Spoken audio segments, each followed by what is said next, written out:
बोललो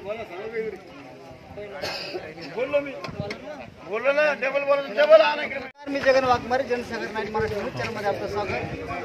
आज आपण असरखेडा या गावामध्ये आलेलो आहोत आणि आपण जाणून घेणार आहोत की जालना लोकसभा मतदारसंघामध्ये जे उमेदवार उभे आहेत त्या जनतेच्या फोनमध्ये आपण यांचं मत मी कोणाला देणार आहे. आपलं नाव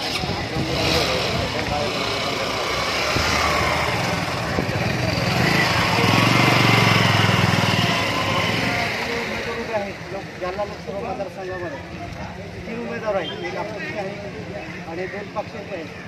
तर तुम्ही कोणाला तुमचं मत देणार? कल्याण काळे का बरं? काही केलं जाणे कामं केलं काही कामं केले आमच्या पाहायला येऊन जातो आम्ही जाणे म्हणजे तुमच्या गावचा काही विकास झालेला नाही म्हणून तुम्ही उमेदवार आता बदलणार बरोबर?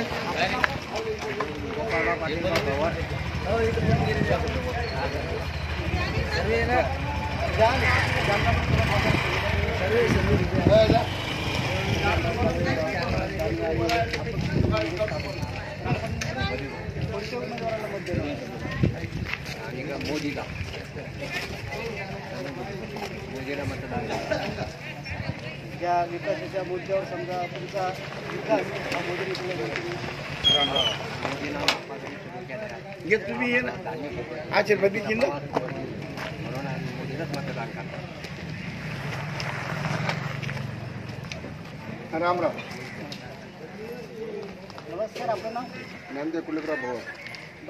ज्या जालना लोकसभा मतदारसंघामध्ये जे उमेदवार उभे आहेत तर जनतेच्या कोल यामध्ये तुम्ही सहभागी झालात म्हणून आम्ही तुम्हाला काही विचारणार आहोत की ज्या उमेदवाराला तुम्ही उमेदवार कोणता निवडणार आहात? किती उमेदवार आहेत? रावसाहेब दानवे, कल्याणराव काळे, त्यांनी आमच्या गावाकडच्या असल्यामुळे त्यांनी बराच काही विकास केलेला आहे आणि काळे बाहेरचा उमेदवार त्यामुळे नाराज. विकासाच्या माध्यमातून हो हो.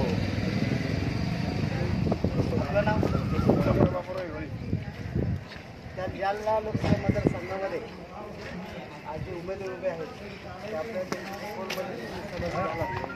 तर तुमचं मत कोणत्या उमेदवाराला देणार आहे? आता गावाला घरी करू आम्ही गावामध्ये. हॅलो. जसे आता गावचे आता लोक आहेत ना आमचे त्याचे गावाच्या पंचायत आलं जर फुल चाललं गावामध्ये असं आहे की तुमचं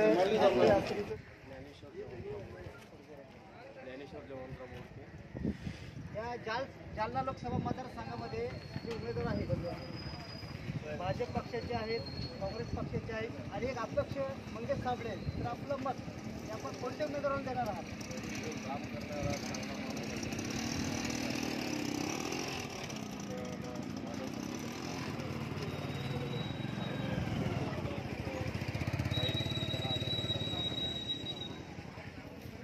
मागच्या ज्या काळामध्ये सत्ताधारी पक्ष होता आणि आजपर्यंत आहे त्यांच्या विकासाला तुमचं काय मत आहे?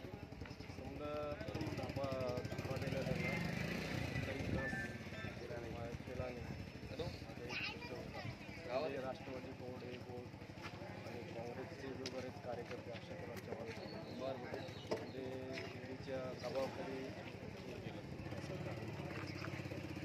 विकासाच्या माध्यमातून सुद्धा तुम्ही करू शकता बरोबर आहे.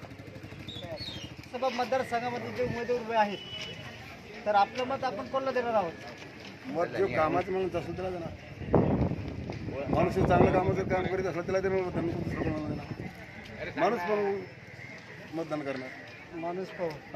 तुम्ही माणूस पाहून मतदान करणार, विकासाला कोण मतदान नाही करत?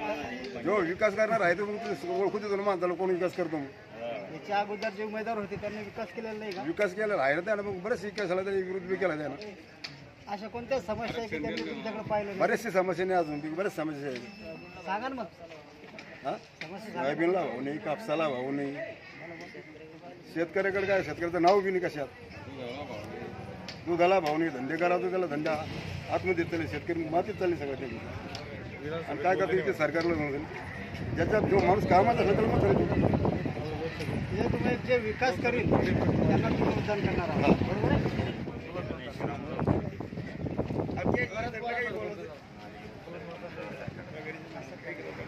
सरपंच साहेब, या जालना लोकसभा मतदारसंघामध्ये एक अपक्ष उमेदवार आहे आणि 2 पक्षाचे उमेदवार आहे. तर आपण कोणत्या उमेदवारांना मतदान करणार आहात? केंद्रीय मंत्री रावसाहेब पाटील यायला मतदान देणार. आमच्या दृष्टिकोनानं त्यांनी काही थोडा भरपूर विकास केलेला आहे, पण गावाच्या थोड्याफार समस्या राहतात. काही आहे बाकी रोड हे पण आम्ही मागणी करू त्यांना की बुवा आमच्या गावाला रोड देण्यात यावं. भरपूर आमच्या इथं भरपूर विहिरी आलेल्या आहेत 40-50 गावात. वृक्ष लागवडसारख्या मोदींचे योजना काढलेल्या आहेत. त्या योजनेचे 70-80 फैले बरेचसे शेतकऱ्याचे आहे. आता काही राहते वरती सर्वांनाच एकदा भेटत नाही. जनता आहे काही आपापलं मत मानूच शकते.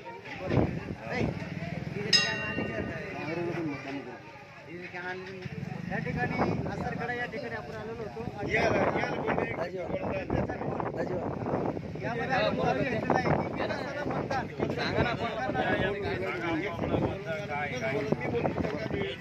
सरकार आल्यावर आम्ही 5 वर्ष काही केलं जालना लोकसभा मतदारसंघामध्ये जे उमेदवार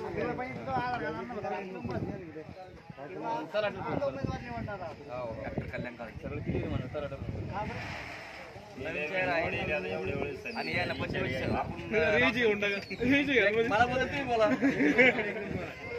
आपण आतापर्यंत रावसाहेब पाटील यांना 25 वर्ष संधी दिली. जिल्ह्यासाठी काय केलं त्यानं? शेतकऱ्यासाठी कोणतंही आणली योजना आणली एखादी का आणलं? स्वतःचा घराचा विकास केला बघ. जनतेचा कोणताही विकास केलेला नाही आतापर्यंत त्याने. त्याच्यामुळे आम्हाला वाटतं की बदल व्हावा. म्हणजे विकासाच्या माध्यमातून तुम्ही उमेदवार निवडणार आहात. हा, आणि जिल्ह्यामध्ये एवढी आरक्षण चळवळ झाली त्या माणसाने काहीच केलं नाही आरक्षणासाठी.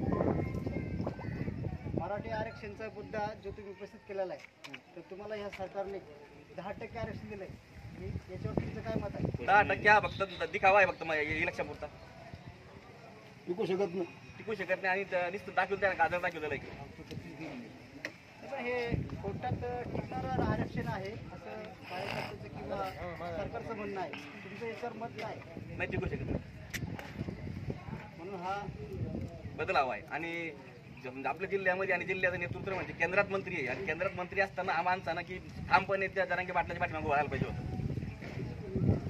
त्यामुळं लोकांनी उतरून धरला असता माणसाला. गरज नव्हती दुसरी कोणी विरोधक नसतो भरायला. हा माणसानं जर ठामपणे जर मराठी मागं भरायला. यावर तुमचं असं मत आहे की विकास तर केलेला आहे. विकास केलेलाच नाही. विकास आहे बंद जालना जिल्हा. विकास कुठे काय विकास आहे? विकास कोणता आहे बाकी ना, विकास आहे ना. बाप खासदार, वर्ग आमदार, जिल्हा त्याच्याच घरात लागते. आणि कोणता विकास त्याच्या घरात नाही. विकास फक्त दुसरा काही विकास नाही. कार्यकर्त्याचा कोणता विकास नाही. कार्यकर्ते फक्त महाराज ठाकरे बांगा पळव आहे. विकासाचा मुद्दा या ठिकाणी उपस्थित झालेला आहे. तर विकास कोणता बाकी आहे? विकास केलाच नाही. शेतकऱ्यासाठी कोणती योजना आणली त्याने? काय केलं शेतकऱ्यासाठी? कापसाला भाव नाही दिला. पुढे 7,000 रुपये 8% GST घेऊन ना खात्यावर. काँग्रेसच्या काळात 400 रुपयाचे खात्यात गेले, आता 1500 झाले ना. हे विकास आहे का?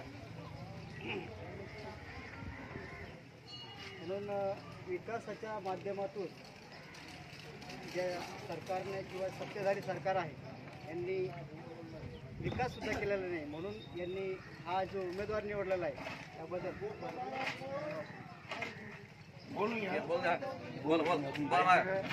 आमच्या लहान माणसाचे पगार चालू केले आहेत लोकांना आणि आमच्यासारखे पगार चालू केले नाही. काय लागतं लोकांना काही केलं शेतकरी ना.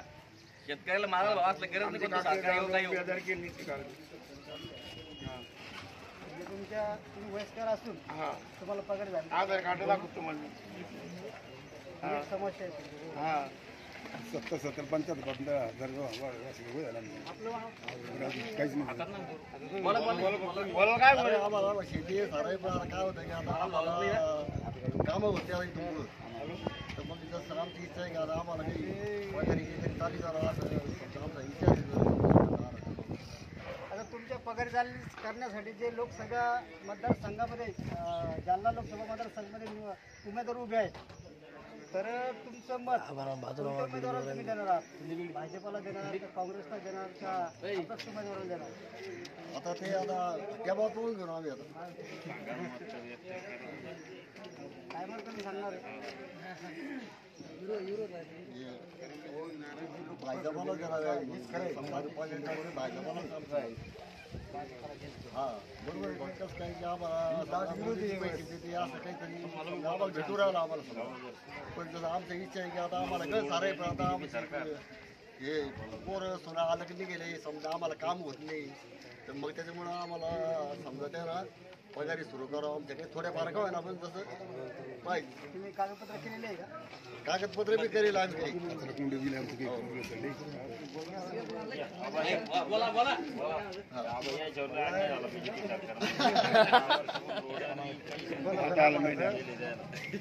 मनमोहन सिंग सरकारच्या काळातले जे भाव होते शेतीमालाचे तेच भाव आहे. 1 रुपया वाढा नाही. यांनी काय सांगितलं की आम्ही डबल दुप्पट भाव करू कापसाचा, डबल हे करू काय शेतीमालाला उत्पन्न डबल करू, काहीच नाही केलं. त्याच्यामुळे शेतकऱ्याचं रोष शेतकरी नाराजच आहे. त्या हा हा पुन्हा जरंगे पडल्यावर साथ नाही दिली, त्याच्यावर बी नाराज लोक. हा सोयाबीनला भाव नाही, भावच नाही मालाला. यांनी काय केलं, माल आयात केलं बाहेरून, भाव काढून टाकले. कांदे उत्पादक तसेच, सारे उत्पादक तसेच.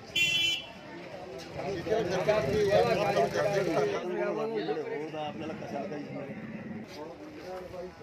आपलं नाव काय? या जालना लोकसभा मतदारसंघामध्ये उमेदवार उभे आहेत. भाजपलाच करावं लागणार आहे. काय काँग्रेस सरकार कामाचं थोडीच नाही. काय कामं केले त्यानं? 45 वर्ष राजकारण खेळलं. काय केलं त्याने? शेतकऱ्याकरता काय केलं? मग आता हे सरकार या सरकारनं काही शेतकऱ्याला मानधन दिलं, काही मदत करत राहिले. त्याच्या काळात कधीच मदत झाली नाही. म्हणून तुमचं मत विकासाला मतदान आहे ना? विकासाला मतदान आहे. यांचं हे पोटाकरता मतदान काँग्रेस सरकारचं.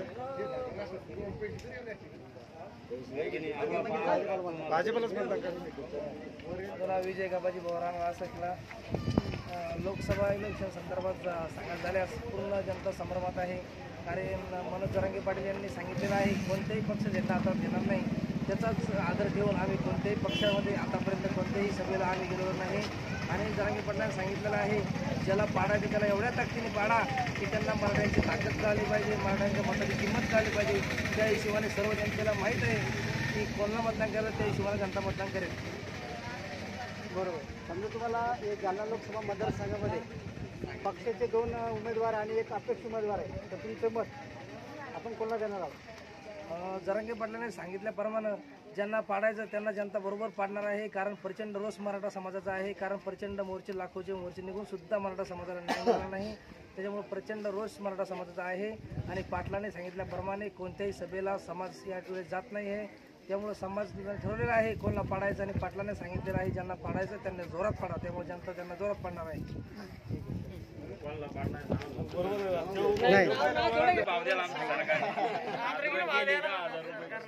काँग्रेस काळात 1,500 होती नुसती. काय भावाला साजरा केलं बीजेपी सरकारला